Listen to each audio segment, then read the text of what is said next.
नमस्कार। देश नहीं झुकने देंगे में बहुत बहुत स्वागत है आप सभी का। मैं हूं आपके साथ अमन चोपड़ा। देखिए, एक राइडर है। आज का शो शुरू करने से पहले जितने भी सो कॉल्ड चीनी पत्रकार हैं या आप कह लीजिए जितने भी चाइनीज एजेंट हैं या बारूदी बुद्धिजीवी हैं, वो आज का शो हो सके तो ना देखें, चैनल बदल दें, क्योंकि बहुत कष्ट होगा, बहुत पीड़ा होगी। क्योंकि अब जो मैं बताने जा रहा हूं वो संभवतः पहले, आज से पहले किसी ने नहीं सुना होगा। कई लोगों की आंखें खुलेंगी, कई लोगों को सच का पता लगेगा। और आज की कहानी समझाने से पहले मैं आज अपने दर्शकों के लिए ये एक चाइनीज मांझा लेकर, ये वैसे चाइनीज है नहीं है ये मुझे नहीं पता, ये आपको तय करना है। देखिए, मेरे हाथ में ये एक मांझा है। ये गला काट चाइनीज मांझा है या पतंग उड़ाने वाला भारतीय मांझा, ये आपके लिए देखकर पता लगाना मुश्किल है। अब ये भारतीय मांझा है या ये गला काट चाइनीज मांझा, ये आपके लिए पता लगाना बहुत मुश्किल है। और यकीन मानिए, ठीक इसी मांझे की तरह हमारे देश में कई ऐसे पत्रकार हैं जिन्हें देखकर आपके लिए पता लगाना मुश्किल है कि वो भारत के हित की बात करने वाले पत्रकार हैं या चाइनीज मांझे की तरह भारत के लोकतंत्र का गला काटने और लोकतंत्र को लहूलुहान करने वाले चीनी पत्रकार हैं। ये भारतीय मांझा है, चाइनीज मांझा है, गला काट आपको नहीं पता लगेगा। वैसे ये मांझा खतरनाक नहीं है, ये भारतीय मांझा है, लेकिन बाजार में अवैध रूप से बिकने वाला इसी तरह का चाइनीज मांझा बहुत जानलेवा होता है। किसी व्यक्ति की गर्दन अगर चाइनीज मांझे की चपेट में आ जाए तो उसकी जान चली जाती है।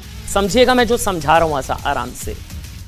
2021 के मुकाबले 2022 में चाइनीज मांझे की अवैध बिक्री, खरीदारी और इससे होने वाली मौतों से जुड़े 271 केस दर्ज किए गए, 271।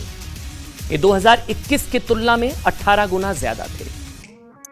कई गलाकाट चाइनीज मांझे इसी तरह के दिखने वाले बाजार में अवैध रूप से बिक रहे हैं। इसी तरह कई पत्रकार मार्केट में जो भारतीय हैं लेकिन चाइनीज असली एजेंट हैं और चाइनीज मांझे से भी ज्यादा खतरनाक है। इसी तरह चीन के इशारे पर भारत के खिलाफ एजेंडा चलाने की कला में मंझे हुए कुछ पत्रकार कुछ इस तरह दिखने वाले चाइनीज मांझे से भी ज्यादा खतरनाक हो चुके हैं। ऐसे कथित पत्रकारों के हाथों लोगों की जान तो नहीं जा रही है, लेकिन लोकतंत्र की हत्या की कोशिश जरूर की जा रही है। चाइनीज मांझे से ज्यादा खतरनाक है चाइनीज पत्रकार। इसलिए आज हम आपको भारत की पत्रकारिता में हो चुकी चाइनीज मिलावट या चीनी घुसपैठ के बारे में बताएंगे, आगाह करेंगे और समझाएंगे कि कैसे गोदी मीडिया की बात करने वाले कुछ पत्रकार खुद चीन की गोद में जाकर बैठ गए हैं और चीन के इशारे पर ये मेड इन चाइना पत्रकार, जो इस तरह से दिखने वाले चाइनीज मांझे से भी डेंजरस हैं, भारत पर वार करने का कोई मौका नहीं छोड़ते। कुछ सवाल है आपसे, आज मैं कुछ सवाल लेता हूं। सोचिए, अगर मैं आज आपसे कहूं, एक एक शब्द को बहुत ध्यान से सुनिएगा, यह ऐतिहासिक शो होने जा रहा है। अगर मैं आज आपसे कहूं कि देश में चीन की पीपल्स लिबरेशन आर्मी पीएलए, जो जवानों का खून बहाती है हमारे देश में, पीएलए के पेरोल पर कई सुपारी पत्रकार हैं जो मोदी विरोध में देश का सौदा करने से भी बाज नहीं आ रहे। अगर आज मैं आपसे कहूं कि भारतीय मीडिया का, बहुत दुख के साथ, कि एक वर्ग जो दूसरों को गोदी मीडिया कहता है वो खुद चीन की गोद में जाकर बैठा है। अगर आज मैं आपसे कहूं कि कोरोना के दौरान चीन को कवर फायर देने या गलवान के दौरान चीनी घुसपैठ का फर्जी नरेटिव सब इसी चीनी टूलकिट का हिस्सा है।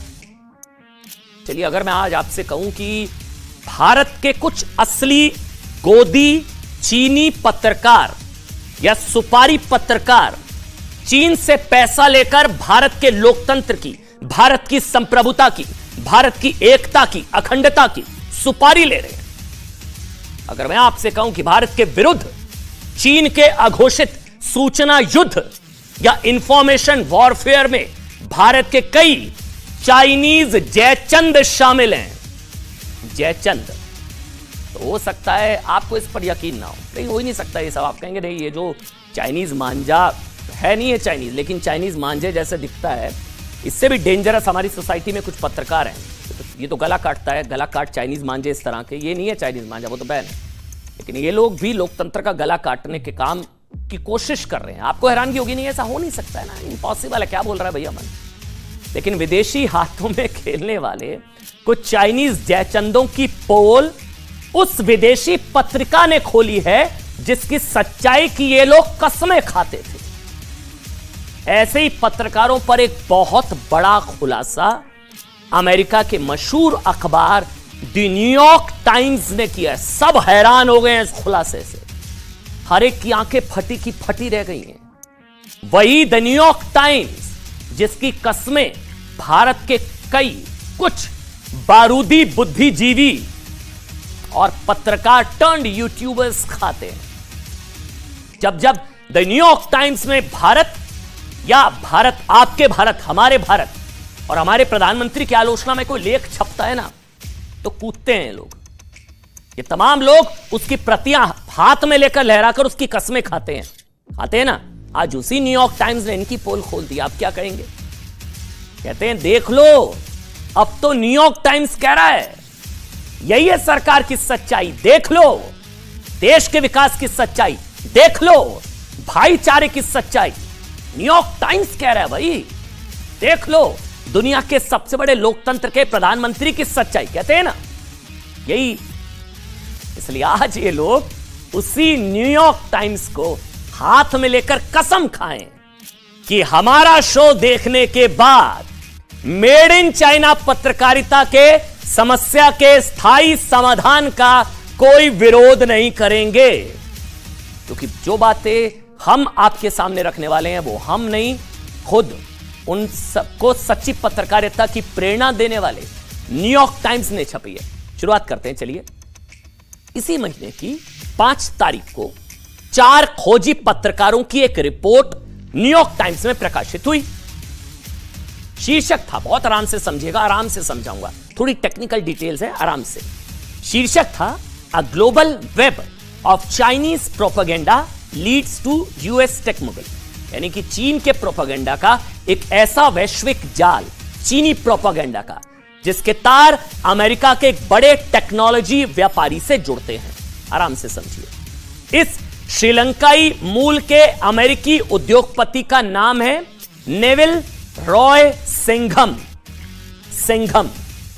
3240 पन्नों शब्दों की, माफ करिएगा, शब्दों की 3240 शब्दों की द न्यूयॉर्क टाइम्स की इस इन्वेस्टिगेटिव रिपोर्ट जो ये साबित करती है, उसका सार ये है कि नेविल रॉय सिंघम, ये एनवाईटी दावा कर रही है, अब इसकी जांच होगी लेकिन दावा हम आपको बता रहे हैं।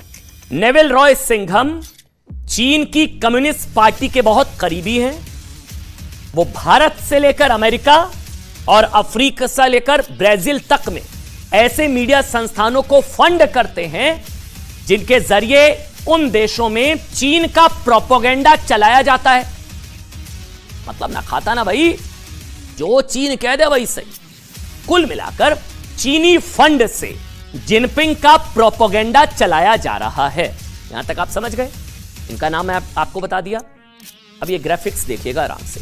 जांच में क्या पता लगा है, न्यूयॉर्क टाइम्स के इन्वेस्टिगेटिव रिपोर्टर्स ने जो जांच की है, नेविल रॉय सिंघम एनजीओ की आड़ में अमेरिका के एक थिंक टैंक, दक्षिण अफ्रीका की एक राजनीतिक पार्टी और ब्राजील और इंडिया जैसे देशों में के उन न्यूज आउटलेट्स को फंड कर रहे हैं। मैं नाम बताऊंगा आपको किसको फंड कर रहा है, वैसे तो चल रहा है, जिनका मुख्य काम चीन की सरकार की बढ़ाई करना, चीनी प्रोपेगेंडा को आगे बढ़ाना, भारत की बुराई करना, चीन के दुश्मनों की आलोचना करना। नेविल रॉय सिंघम द्वारा चीन का प्रोपेगेंडा चलाने वाले जिन न्यूज आउटलेट्स को फंडिंग की बात सामने आई है, उनमें से एक भारतीय न्यूज आउटलेट न्यूज क्लिक भी है। न्यूज क्लिक मोदी विरोधी न्यूज, जिनपिंग का क्लिक, न्यूज क्लिक आरोप है। यह वही न्यूज क्लिक है जिसके संस्थापक और editor in chief Prabir Purkayastha के घर और दफ्तरों पर, याद करिए, फरवरी 2021 में ईडी ने छापेमारी की थी। बड़ा शोर मचाया गया था, आए प्रेस का गला दबा दिया, फ्री प्रेस, याद है वो सब। तब सूत्रों के हवाले से बात सामने आई थी कि न्यूज क्लिक की parent company PPK NewsClick studio private limited को वर्ष 2018 से 2021 के बीच इन्हीं Neville Roy Singham, Neville Roy Singham समझ गए ना, जो चीन के साथ जुड़े हैं और उनकी कम्युनिस्ट पार्टी और प्रोपेगेंडा चला रहे हैं, सिंघम से करीब 38 करोड़ रुपए की भारी भरकम फंडिंग हासिल हुई थी। इनमें से 9 करोड़ 51 लाख रुपए एफडीआई, फॉरेन डायरेक्ट इन्वेस्टमेंट के तहत हासिल हुए थे, जबकि 28 करोड़ 29 लाख रुपए सर्विसेज एक्सपोर्ट करने के बदले में मिले थे, 38 करोड़ के आसपास। सेवाएं निर्यात करने के बदले न्यूज क्लिक की पेरेंट कंपनी को जो 29 करोड़ से ज्यादा की रकम मिली थी, उसका हिसाब किताब इस समय आपकी टीवी स्क्रीन पर चल रहा है। इन 28 करोड़ 29 लाख रुपए में से आराम से समझिएगा, थोड़ा सा टेक्निकल है लेकिन डिटेल्स बताना जरूरी है। इन 28 करोड़ 29 लाख रुपए में से 27 करोड़ 51 लाख, 27.5 करोड़ अमेरिका के जस्टिस एंड एजुकेशन फंड से हासिल हुए थे, जो नेविल रॉय सिंघम का एक एनजीओ है, सिंघम का, यह नाम मत भूलिएगा। और यह बात न्यूयॉर्क टाइम्स की जांच में साबित हुई है, मतलब जो भारत 2021 में कह रहा था, न्यूयॉर्क टाइम्स ने उस पर मोहर लगा दी है। तब और शोर मचाया गया था कि नहीं, ये तो फ्री प्रेस पर हमला। याद है किन किन ने मचाया था, बताऊंगा आपको। 26,98,000 रुपए अमेरिका की जी स्पैन से मिले, 49,31,000 रुपए अमेरिका की ट्राई कॉन्टिनेंटल लिमिटेड से हासिल हुए और 2,03,000 रुपए ब्राजील की सेंट्रो पॉपुलर डेमिडास ने ट्रांसफर किए। इन सभी कंपनियों के तार सिंघम से जुड़ते हैं, यानी कि भारत की मीडिया कंपनी में चीन की फंडिंग। पता लग गया अब आपको? आगे बढ़िए। जांच में यह पता चला कि पीपीके को चीन प्रेमी सिंघम से जो फंड हासिल हुआ था, उसमें से अब सुनिए जो नाम बता रहा हूं आपको। गौतम नवलखा याद है आपको? जी, आपने बिल्कुल ठीक सोचा। माओवादी कनेक्शन के जिन पर आरोप है, 20,53,000 गौतम नवलखा को ट्रांसफर किए गए थे। न्यूज क्लिक ने ट्रांसफर किए, जो 1 जनवरी 2018 में भीमा कोरेगांव में हुई हिंसा के आरोपियों में से एक है गौतम नवलखा। माओवादी कनेक्शन उनका साबित कई बार हुआ है और उन पर आरोप है। न्यूज क्लिक के संस्थापक प्रबीर पुरकायस्थ के पुराने मित्र रहे हैं गौतम नवलखा। दोनों किसी जमाने में बताया गया कि वे एक सॉफ्टवेयर कंपनी में काम किया करते थे और अप्रैल 2017 में गौतम नवलखा को न्यूज क्लिक की parent company NewsClick PPK private limited में इंडिपेंडेंट पार्टनर बनाया गया था। भारत विरोधी एजेंडा किसको शामिल किया गया? गौतम नवलखा को। पूरी टूल किट है। पीपीके का इनकॉर्पोरेशन कोरेगांव हिंसा के 10 दिन बाद 11 जनवरी 2018 को हुआ था। कोरेगांव, भीमा कोरेगांव हिंसा, रोना विल्सन की चिट्ठी भी उस वक्त आई थी, पीएम को जान से मारने की, वो सारी बातें आपको याद होंगी। इसके अलावा जो रकम पीपीके को नेविल रॉय सिंघम के एनजीओज और कंपनियों से सेवा निर्यात के बदले में हुई थी ना, उनमें से 52,09,000 रुपए बप्पादित्य सिन्हा को भी ट्रांसफर किए जाने की बात सामने आई थी। अब कौन है ये बप्पादित्य सिन्हा? भारत की वामपंथी राजनीतिक पार्टी सीपीएम के आईटी सेल के सदस्य थे। एक बार अमित